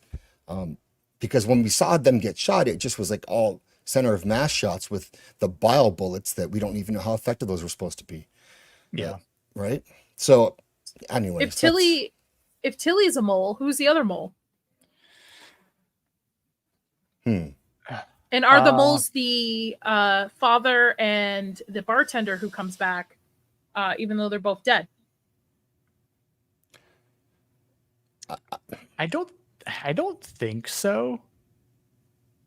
I don't think they're moles, because no, only one person sees them. I think it's part of whatever thing's going on, manipulating both Jade and Boyd. But if we think Tilly, who's like a physical being in this person, is a mole, there has to be another mole, right? We have to have another mole somewhere in this. I think the Father Cotry was a mole. That's kind of what I thought he was, because he was really pushing Boyd forward on some things that you wouldn't expect, a priest to be pushing, like showing to punish people and using the box. And so he was really sort of prodding him, I thought. And I like that dynamic. And so I thought when they killed him, that was his out, right? You're getting pulled out, we're putting someone else in, like fanny pack granny. But now that he's a vision, I don't know how that works at all. What if they're not? Okay, this is very tinfoil hat. What if they're not affected by sunlight, and it's all just a ruse to allow them to the humans operate during the day, and they hide and they just decide to sleep at night. They don't have to, but they choose to based on whoever's controlling them. And Tilly is sent in there, and she's one of them, which proves that she can live amongst them, and she's essentially a daywalker. Right. And she's the one that's not only giving intel to the weird creatures, but also whoever's on the outside or is, ruling this whole scheme here. I don't know. I literally just thought about that on the spot. Love your theory, but it's debunked in season 2 because I believe one of them goes into the tunnels and runs out before they're able to be captured they wake them up in some way, and it's daylight outside and they don't leave the actual tunnel. You're right. When Victor and Tabitha are running out. That's right. Okay, never mind. Debunked. Okay. Yeah. But I like what happens when you watch it all. But I like the idea that Tilly, in its sense, could be some sort of daywalker, a version of them that is implanted into this experiment, right? She evolved. Or whatever's going. Oh man, Tilly's really sus, man. Tilly's really sus. Yeah, she could be a robot. Android. That's true. I mean, I don't see a grandma moving that well. No. So a lot of that lines up for the mole theory. I think does play out not badly.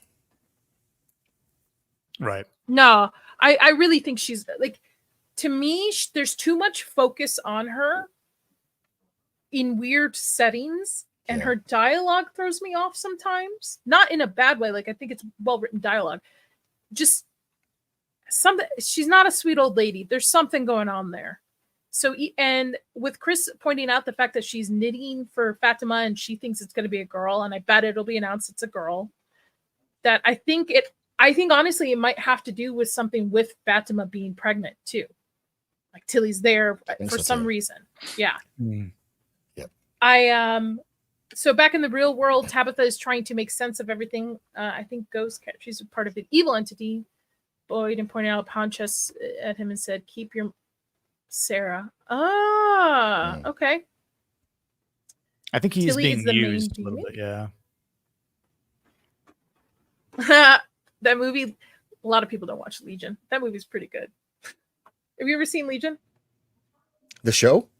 No. So there's the movie where there's a bunch of people in a diner, and there's demons that are trying to attack the diner, and I believe it's the Archangel Michael that shows up, or one of the angels show up to protect it, because one of the individuals in there is pregnant, and her child is to lead to like be the next like savior in some way. It's really good. It's underrated. I really love it. But there's an old woman in there who turns out to be a demon. She like crawls on the walls and stuff.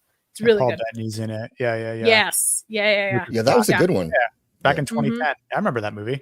Yeah. I don't think a lot of people know about it, but it's very good. I like it. But I like theology horror, so anything that deals with stuff like that. Yeah. See, Granny is sus, 100%. How did she know Fatima was pregnant? This is not a natural pregnancy. Remember, she has Fatima was told she was never going to be able to conceive anyway. Is she a vessel for another entity? Super sus. Grandma is super sus. Yeah, she is. Doesn't Donna also tell her, like, how can you believe like this isn't a miracle? In the last season, yeah, when Fatima tells her, "I'm pregnant, but I was told I was never going to be, what is this?" And she's like, in this world, basically saying, in this world, we have to count our blessings, right? This is a miracle. But is it though? But I also note too, I was reading up that season 2, these characters have had their asses kicked to them. Like, there are really no big wins in season 2. Maybe Fatima and what's her face getting married, maybe her pregnant, but there's not really any big wins. We don't get further in the mystery. So I feel in this season, they have to give these people a win. You have, in storytelling, you have, once you dip down, you got to come back up. You have to give your heroes some sort of a win. I am hoping it happens this season. Didn't start off well with this episode, but yeah. So Tabitha, back in the real world, is trying to find out answers. She also is confessing to a priest here, which I thought was very interesting. She confesses that she feels responsible for, and if nobody remembers this, the reason why her and Jim were going to get divorced was their youngest child died. And just the grief of it just pushed a wedge between the two of them. And this was kind of their last like family vacation before they were going to tell the other two kids, hey, we're separating. Mm-hmm. And she confesses here that, you know, she was there when her child rolled off the changing table and died. And I thought I think we're going to be dealing with a lot of Tabitha's trauma and guilt of that played out here. And I think also that's what's driving her, what drove her to leave in season 2 to find a way. She's like, if I'm going, I need permission to go because I need to sacrifice, because I know I'm going to possibly have to sacrifice myself. But if I'm going to sacrifice myself for my children, this is how I'm going to do it. I need the permission to do so, Jim. But yeah. And then she finds out in the lunchbox, where she opens up Victor's actual address, which is the town she actually shows up in. What are the odds? Stephen King reference, I feel a little bit here. I did think that too. What coincidence. And he likes this show too. Yes. Oh, does he? Yeah. Yeah. I don't avoid him on Twitter as much as you can, but he does promote the show. Well, I found out yesterday we would not have had an Evil Dead 2 if it was without him. Yes. He actually funded Evil Dead 2. So as much as I don't like, sometimes he goes a little crazy for me. We wouldn't have an Evil Dead 2. So thanks. So go on Twitter. Thanks Stephen King for Evil Dead 2. And nothing else. By the way, we wouldn't have an Army of Darkness either. So not because he funded, but we'll lead into it. So I thought this was an interesting scene too, because I really thought Tilly was there seeing the same thing he was seeing. Yeah. This poor kid is totally traumatized by this whole woman. And I thought she would have been gone by now after the whole incident with season 2 at the end. Right. She looks different this season too, that she looks more human-like maybe. There's theories that it's Fatima. Well, it kind of looks because like her clothing is similar to what she wears. Her hair. And the hair and stuff. And it's theorized that it could potentially be what Fatima's future would be. Okay. Interesting. Yeah. I don't think it's a strong theory, in my opinion. I think it's a far stretch. But I wouldn't be surprised. So what's the rest of the theory? Like, why would she be haunting this one? That kid? Is that her kid maybe in the future? I don't know. Because Elgin too, as much as we think Tilly's a mole, Elgin came into this almost with premonitions, being able to see what was going to happen. So there's something sus with him too. Yep. Yeah. So are we introducing a bit of time travel into this as well? Or is it I hope not. Or is it just strictly premonition, maybe, which I guess could be a little bit of a, supernatural sense. Ooh, is that Miss Too soon, Boosh. Super skinny. Yeah. I will say though, as much as people think this is Fatima, and because they compare it to the clothing that she wears to Fatima, this is almost traditional, like Japanese Asian with the belt and stuff. So could this have been somebody who? Because remember, the map is everywhere. Everybody from all around United States. I don't think we've had anybody from other countries yet as characters. Right. Could she have been from another country, another time that stumbled across this? Yeah, I don't know. I don't believe it's Fatima. I'm not gonna get behind that theory. Yeah, full kimono. That's what I'm saying. I think I'm with everybody. I don't think the Fatima theory really sticks. It's just something I've read about it. But I think now looking at her from this angle, her being in full Japanese getup with the belt and stuff, it's not a robe. It's not like what Fatima usually wears. Right. This could be a just somebody from Japan that maybe stumbled across this world. Tilly's right involved in this too. You're right. Like I'm looking at this scene right now. That would be interesting if we start to incorporate. if she's Go ahead, Chris. Sorry, if Tilly's theoretically mystical, I mean, there's a chance she was in that dream. Just throwing that out there. Like, if it is supernatural, I mean... That's true, Chris. That's a good point. I like this you can see her touching out and reverse saying, "Help us." So maybe while I like my Norse mythology thing, it could be just mythology in general from all over the world being combined into this. I don't know. That's just my thing. So and are you- hello, Wayne Fishing. Nice to meet you. The Trudeau, show did a casting call for an Asian descent to play the role version of Elgin's Ghoul. Interesting. Ah, nice. Okay. Julie, I need to get you. If you're free next Friday, join us for episode 2. I'll DM you. You've got a lot of great insight on this. Noti too, if you're interested. All right. There's a lot of everything ties back to Tilly though. I'm telling you, Tilly's sus. Yeah. Never trust a granny Yep. wearing a fanny pack. She's right there for everything. Mm-hmm. So is there any scenes before we get to the end of this episode with the ghouls? Does anybody want to talk about before I jump to that? Because I think a lot of it was a little bit of filler. Yeah, I don't think so. No. Oh, all right. Not till the end.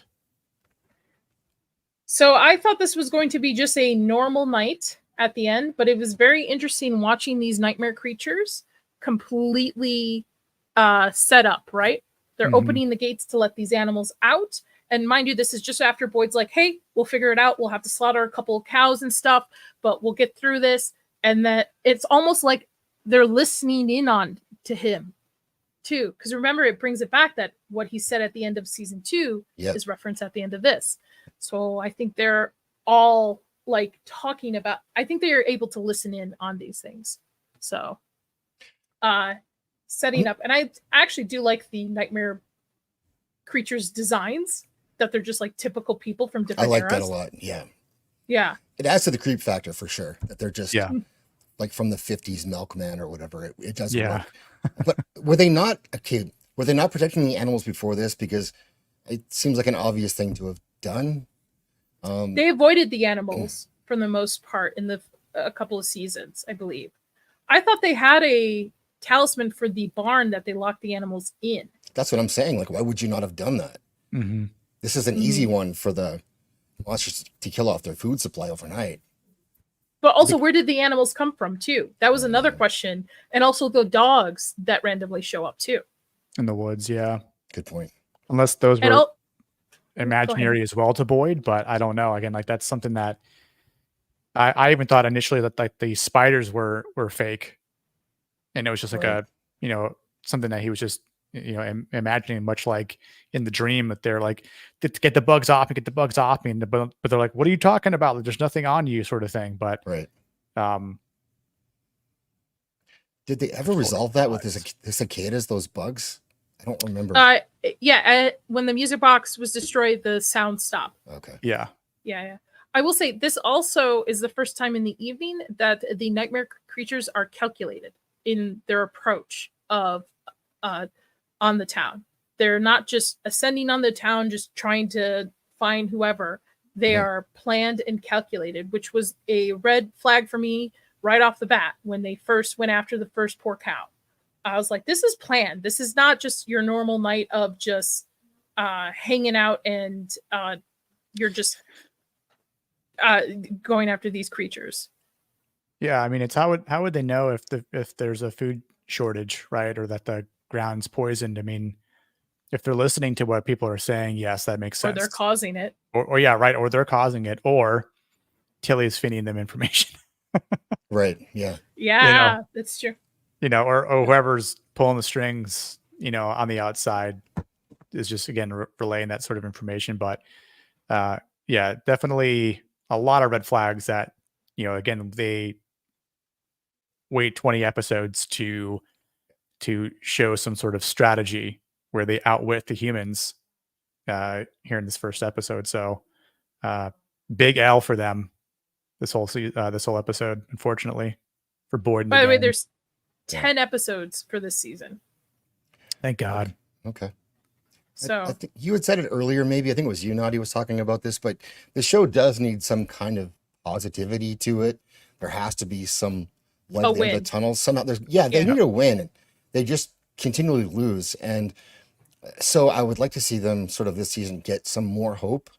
because like they got beat up this episode, and now the monsters are actually coordinating what they're doing with some kind of intelligence, which they've never done before, which was going to make it much worse. And it's now almost like, well, it's been personal with Boyd now, and they're coming after him, and the trap was probably for Boyd, and I think Mrs. Lou was a bonus. My guess. I think this town has not seen a character like Boyd in a long time, because I think if you remove Boyd from the equation, these people would just go about as if this is their life. They'll give up. They know, okay, this is our life for the rest of it. We're not going to try to figure out how to get out. Where Right. Boyd is fighting back, I don't think anybody else without him there would have come up with those plans from season 1, trying to go into the forest, find a way out, to the lighthouse, to season 2 with the worms. And we also have to remember Boyd is also dealing with what is the tremors that he has. Is that MS or some sort of onset Parkinson's, maybe? I think Could so. be MS, yeah. Which the last Right. season, the worms and this helped stabilize, but you could see Right. it come back this season. I think when he's pouring a drink, his hand starts to shake a little bit as well. Oh, okay. Yeah. So he's running against the clock as well, right? Trying to figure out how to get these people home, and especially since he has a son here too. And then Could we be get our Parkinson's, yeah. and I thought this was interesting. The lady who shows up at the Matthews Yeah. house, Yeah. who barges herself in. Yep. Why didn't the Okay. talisman work? That's a good question. Was the door closed? Yeah. No, they opened it. Okay, Ethan so opened that's it, why. and then is that why? Yeah. Yeah. If you open the door, you're screwed. You have to keep all the Yes, the windows have to be closed. Yeah. Doors have to be Oh, closed. so even if you have a talisman, even if it's okay, Yeah. yeah. And then I think they were going after the Matthews family because of Tabitha. Probably, but not very fast. Like they went after her very slowly through the house while she screams and changes form. Like it seems like she's more flushing them out than trying to get to any of them. Like specifically, because we've seen her, I think I've seen her move fast before. And so maybe she can, but she really didn't. And then led them out to Sarah, who we haven't seen, I don't think, all episode. Chris, here you go, your cow. It's kind of blurry, but It's pretty gross, yeah. yeah. Poor Jade. He's like, what? Scarred. But they could have killed all the animals in the barn. They didn't have to do this whole parade through the town. So that they're doing something. There's something that there is a bigger plan at place. Maybe more than just getting Boyd into the barn. Right. He saved it to save his favorite goat. Yeah, I should be smarter. Why is Jade not dead? Because Jade is actually one of the better characters. He's really kind of mellowed out. Yep. I really want to see where his arc goes. Yeah. To me, it's Boyd and Jade. To me, are the two strongest characters in this series so Yeah. far. And I really want to see how he figures this out. So the nightmare creatures lure them out by allowing the cattle and the goats, basically the only food source left for the town, which, by the way, that cow is dead. You better collect that dead I body was and thinking start that too. working it too, right? Yeah, You me better. too. Good. Yeah. Meat's still Otherwise, we're good. going to be leading into cannibalism here on this show. And what happens is Boyd ends up taking, I believe, a cow, and Miss Lou helps him take a couple of them into the barn. They think they're safe because they have a talisman. Yep. And it does not turn out to be that way. It was a trap for Boyd. Yep. Because at the end of season 2, when Boyd returns from the lighthouse after destroying the music box, he basically says, like, you cannot break me. You're not going to break me. You're like, fuck around, find out. You're not going to break me. I'm stronger than this. And this ends with, and this cowboy guy just gives it the creeps, man. Challenge accepted. Yep. No more milk or eggs for them, though.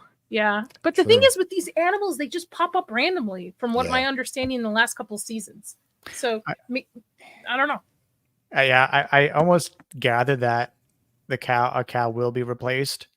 Like, I don't expect them to be without food the entire season, because then you're on the edge of, what do we do? We're basically starving. And I don't think they'll go as far as cannibalism, because that would be super weird, and like, they're It wouldn't essentially fit the like the story. creatures. Yeah, it would Yeah. just be too out of pocket, and I think we could see another cow just kind of come in some way. Like, there's got to be again some weird mysterious way that food is brought back to them, or given to them in some sort of scope. So I kind of think that this is just a temporary phase for them to freak out about. And again, it could be a whole plan devised to freak Right. them out. Yeah. See what they'll And do. also, if you've seen the trailer for the season, I think we're going to get more people stuck in this town. That's more supplies that are going to be coming in too. Great.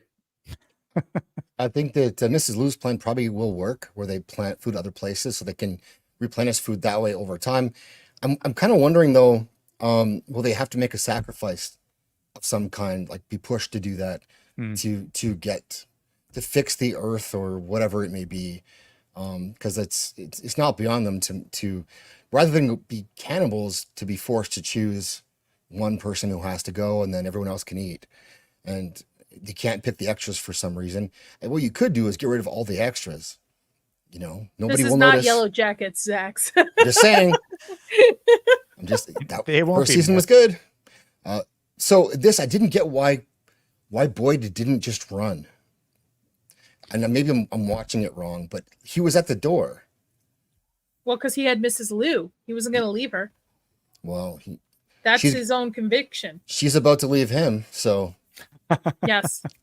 For those of you like Boosh who hasn't seen this episode, it ends with Miss Lou basically being tortured off screen with Boyd's face, telling her, like, look at me. What are you saying? Concentrate on me. The only thing we get out of this is a shot from the back of her head where they literally rip part of her like skin and hair right off the back of her head. Yeah. It's like brain. And she's just screaming yeah, the entire time. she won't shut up at all. It's super annoying. No.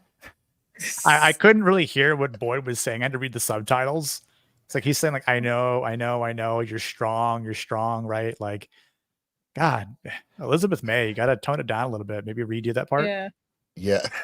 Can we do a reshoot for for episode 1? Well, she's speaking in Cantonese. That's why. Oh, no wonder I couldn't understand it. His words of encouragement. Wait, is that a racist? He says, Oh. open your eyes, look at me. No. He's black. Canceled. Racist. Okay. Nope. No. I don't think that's where he's going No, with that. Oh man. I didn't like this. I didn't like Boyd in this. I think he's a great actor. This was just a weird scene for him to be screaming. I think it went on for too long. We're like, what is he supposed to be yelling at her? That she doesn't speak English, and so you're yelling at her. No, look at me. No, you're strong. Well, I mean, I would say, like, make it quick if you can. She's praying in Cantonese. That's why. She's praying Julie in Cantonese B. because she knows she's going to be she's like, I really don't think she's going to survive. And again, like I said earlier, if she's going she's to dead. survive, she's going to just have an ounce of life left in her, similar to the girl with the nail in the head, because I think that would be more impactful for Kenny if he came back. Because remember, in the cabin, Jim said, okay, when daylight hits, we're going to go back.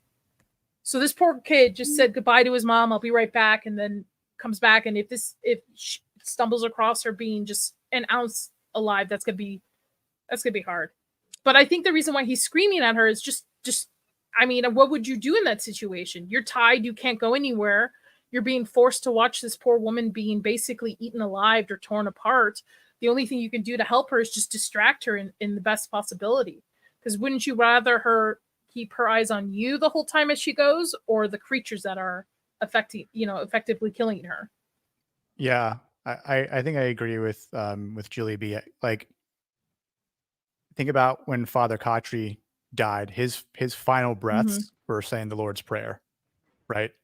So she's probably doing the same thing. And I feel like anyone would at that point, regardless of whether you believe in religion or not, you're trying to focus on something positive, even though something absolutely terrible is happening, like being ripped apart by flesh-eating monsters, right? Like literally eat your guts. And I mean, I don't know if I would keep yelling if I were in Boyd's position, No. because I feel like while she might understand broken English, you know, to a certain degree, I would probably just be apologizing to her, you know, like, I'm sorry this happened. Like, you know, I mean, because I wonder if he's going to blame himself. Like, this is my fault. I should have seen this coming, you know, because there's probably more guilt that's going to affect him as well once Kenny gets back. I mean, like, I can only imagine Kenny's going to go into bitch mode again and blame Boyd for this, even though it's like, this isn't Boyd's fault. It's really not, but I could see him maybe beating himself up over it. So hopefully Kenny understands that it's not his fault, and that, you know, these monsters are smarter than they appear to be. Right. And it's like, what would you have done at that point, either, Kenny? You know, if Boyd went off with Jim and Kenny stayed behind, he could have either died too, or be in the same position that Boyd's literally in, and be able to do nothing. And then he would probably be beating himself up to say, like, I let my mother die. So Do you think this will break Boyd? Or do you think this is No. or do you think, I honestly think it's going to have I think they fucked Reverse themselves. I think effect. this is going to have the opposite effect. I think he's more likely to go after them now than ever. I don't think this is going to break him. yeah, I think Boyd's going to go like steroid mode and just kind of go ape shit here, and like go on like the super offensive, and, you know, kind of just like, if it bleeds, we can kill it sort of mentality with Predator. Like, we're just going to keep going after them now. Like, they switched the tactic up on us. It's time to counter and actually, you know, gain the upper hand again, because like, now they're behind. Like, they just been taking L's lately. They need a win. And I think Boyd's going to now be in the position to maybe guarantee them a win, but we don't know what that looks like yet. Yeah. I like that. I also like this scene so much that we don't get a visual of this, that we just hear it off. And I think it is more impactful than if we were actually to watch kind of a Dawn of the Dead kind of situation where we're watching somebody being ripped apart. It leaves us to our own imagination. And we know these creatures don't have an ounce of humanity in them. Like, to me, they're very similar to what true vampires are, where they're predators. They don't have a moral compass. There's no right or wrong for them. It's just causing chaos and evil. And I really do think, well, this is the breaking point for him, where it's like, all right, let's go.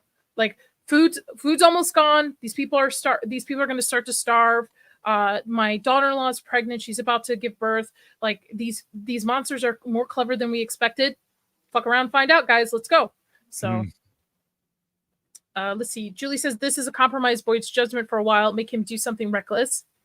Episode 3 description says they're trying to talk him out of dangerous plan, but he won't break. He'll pull himself back. You can't break Boyd. There's probably going to give him even more passion. Yep.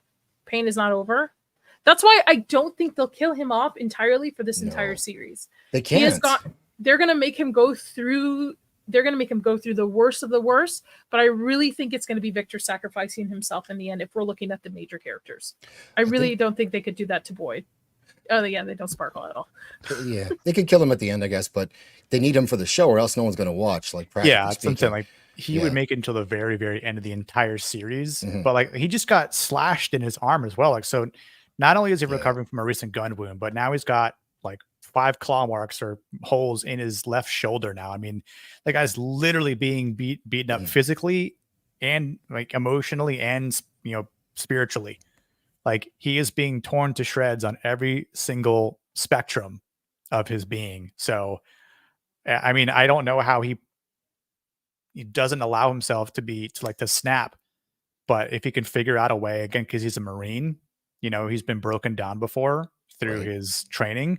Yeah. So maybe he finds a way to, you know, center himself, or maybe think, you know, with more strategy, or again, like Julie was saying, if he has a dangerous plan, sometimes dangerous plans are the plans that work. So we got to watch on. I agree with Julie B. 100%. Yeah. Plot armor, Krista's favorite saying. That's what we pitched to, by the way, that's what we pitched to Sammy. We're like, Sammy, you're so passionate about Batman. Just start a series called Plot Armor on YouTube. I think this is right here. I want, like, for that scene, why it bothered me, and Nudie. Am I saying that right or wrong? Naughty? Nudie? Naughty?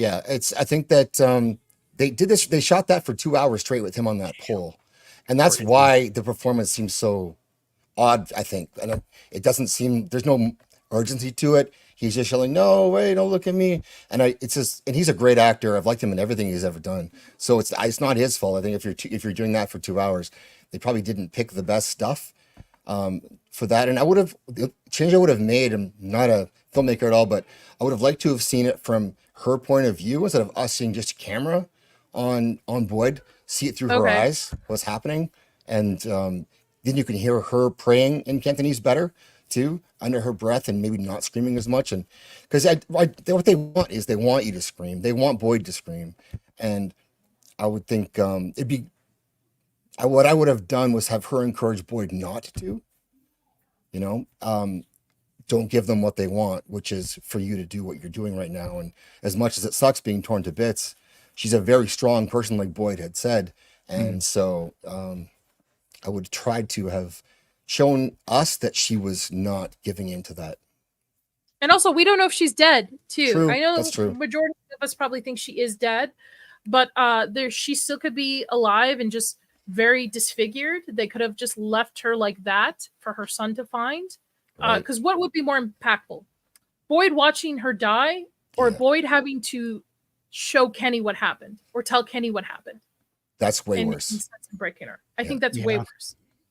So I figure we'll go around, give our final ratings and thoughts on the episode. Nick, I'll let you go first. Yeah, I think it was a good kickoff to season 3. Definitely the fact that it takes place right after the season 2 finale. It's great not to lose any time in the scheme of things, because there's definitely time that needs to be made up for in certain plot points that we've mentioned here tonight. So if they can continue leading into this season with picking up pieces that have been dropped along the way, I think we'll have a really good season, and I hope it's better than season 2, and I hope it's more along the lines of season 1. Some filler parts along the way with this episode, but obviously some big emotional and somewhat freaky parts that happens. Obviously some good acting points. Some parts leaving up some character options with Tabitha in the quote unquote real world, and then obviously back at the town with everyone. But I'd probably give this episode maybe like a solid 8 out of 10. It wasn't perfect or like fantastic, but I think it was still good. I mean, I was intrigued along the way. I didn't like find myself doodling on my phone, or I stayed watching the entire time, which is definitely a thing for me. So if I don't go to my phone, then it has my attention. Like the penguin. The penguin. Oh, don't say that. If Gooch is still watching, he might be triggered. Or Sammy's here. Oh, Sammy's here. That's you say it 3 times and then Sammy shows up. I think I agree with Julie B. I definitely do in the chat here, but I wouldn't give it a 9. I'd probably give it an 8. But I would have loved to have seen them explore that cabin and that village more. Show us more of that. Spend more time with them. And I think that's has me curious. I want to learn more about the situation they're in, and you think they would as well. And so I'd like to see more of that. That would have been cool to add, because it's just kind of like they quickly board up that one building and that's it. So I would like to see them spend more time doing things out there, learning about their own situation. And I guess if they had made Mrs. Liu watch The Acolyte, I would have given this a 10. If that was the end, if they had and did that reveal, people would be talking about this show forever. And that was their big chance. Instead, they ripped it apart. And yeah, that's mean. It's been done before. But force her to watch all of the episodes of that show, and they would have won a new audience, I think. But yeah, it was great. And so I was not sold going into the season. I disliked a lot of season 2, but I stuck with it because I like some of the actors a lot, and I like the elements that they're bringing. So I want to see what they did now, and they've hooked me back in. So I'm very happy about that, because it was not a sure thing. I was ready to come in here and shred the show, but I'm not doing that. So 8, baby. 8. All right. Chris, are you there? depends. Can you hear me? Yes, we can hear you. What would you? Hey, look what's at your that. final thoughts and rating? Yeah, I'll put one of my only thoughts in here. I give it an 8. It's the kind of show it is, right? We're always going to kind of have more questions than answers. That being said, it's kind of the expectation, so hence the 8. But I see people saying, it was a little fast. I could see why you'd say that. I'm not sure I necessarily agree or disagree. I don't really kind of care either way. I think it was fine. And I think this first episode showed us that not just from town is changing with the weather and the way the creatures are reacting, but I mean, comparatively to, I think, almost every other episode, I think this was the most violent. So I think that really set a tone for the season. And that's my opinion. I am giving this a 7 out of 10. The reason why is I don't think this is going to be the strongest episode of the season. I think it's a great opener, and I'm with Zach. Season 2 kind of was a little bit of a letdown. I think we got more questions than answers with season 2, but I think they took a little bit of fan feedback and nailed it out of the park with this episode. I wish they expanded a little bit more. Like Julie's saying, I wish they would have maybe investigated the village. Maybe that will happen next episode. I think Boyd is a very strong character, and I think throughout even season 1 and 2, he's the one that's been constantly just the same level throughout with acting, like superb. Like Harold's a great actor on this. I think he is the reason why I stuck through season 2. Me too. I hope we get more answers this season. You can give us more questions, but give us some answers. Just a couple. Like, who is the boy in white? What are the kids saying? Why does that symbol matter? Just expand a little bit more on that, and you can still leave the mystery alive. Nick. So I give it a 7 out of 10, but I am excited to see where they go from here. And I agree with Chris. This is probably one of the scene with Miss Lou is probably one of the most violent scenes we've seen the entire series. And I think that's just setting up the tone. I also think because they have a little bit of a bigger budget this season 2, so that maybe they can expand a little bit more on the horror. Bring me spiders for the spider webs, man. I want to see what they look like. That being said, Nick, where can people find you? And I'm going to start dropping links in the chat for everybody. What you got going up next? Yeah, you can find me at X and YouTube at Plot Strikes Back for X, because I don't have enough characters. I'm trying to get Elon to give me 3 more, but we'll see. He has not returned my replies yet. Soon. He's on it. Soon, hopefully. Yeah. And maybe once he gets in his Doge role. You can find me on YouTube though as well. Just dropped a reaction trailer on one of the best Marvel movies coming out called Thunderbolts. We'll kind of see how that goes next year. Why would you say that word? Taskmaster is we don't talk about that here. Yeah. I cannot wait for that movie to come out just to review it purely. But I got another reaction trailer coming out on Ballerina, a John Wick series spinoff. And if anyone has seen Terminator 0, I did a full season review on that about 2 weeks ago, which has been doing fairly well. So go check that out, and hit me up on X if you ever want to chat about stuff. And then see me on Monday night with Nadia and the gang for Penguin. Yes, on the second channel. Yep. Zax, Yeah, my friend, dropping your links. Everybody go sub to Zax because he has an awesome Wednesday show. Thanks. What's going on, man? Tomorrow night, Circle of Jerks. I'm not sure who's hosting or what's going on there yet. We always kind of run into that problem. It seems like by Friday. But if AJ doesn't want to host, I can always host. And then I'm going to be seeing you in real life in Vegas next week, which is going to be cool. And don't know what's happening for that with show stuff, but I think I'm back in time maybe to do a show Wednesday. But Wednesday's my big show. It's What's Good Wednesday and or What If Wednesday now, and we try to show you stuff that's good. And the What If stuff has kind of been fun. It's a lot of it has been suggestions from members You won't be back, by the way. You leave October 3rd. You won't be back. Thank you. Thanks, Nadia. You're welcome. I mean, yeah. So I won't be back. But yeah, we try to take feedback and ideas from our members and explore that stuff and try to have a positive show and make sure that people leave us something to go watch or read or whatever. And yeah, I've been doing that for a while, and it's a fun one. So check me out there. Very cool. Chris, you there? I try to be. I think you have a Penguin stream coming up. Why don't you talk about that for a minute while I drop the link to that channel in there? Yeah, sure. So I can totally try and do that. I'm not having any audio problems at all. And yeah, it's a lot of fun. We cover the Penguin, which has been a good show. And that's here and there, pretty much the only places you can find me. So don't look too hard. Very Nadia? cool. Nadia? As for myself, this is my channel. I run a horror channel here. I cover horror news every Tuesday. I actually have a stream next week on October 3rd. We're going to be diving into the new Salem's Lot movie. So if you guys are interested, you can just let me know. But Sammy will be on with that.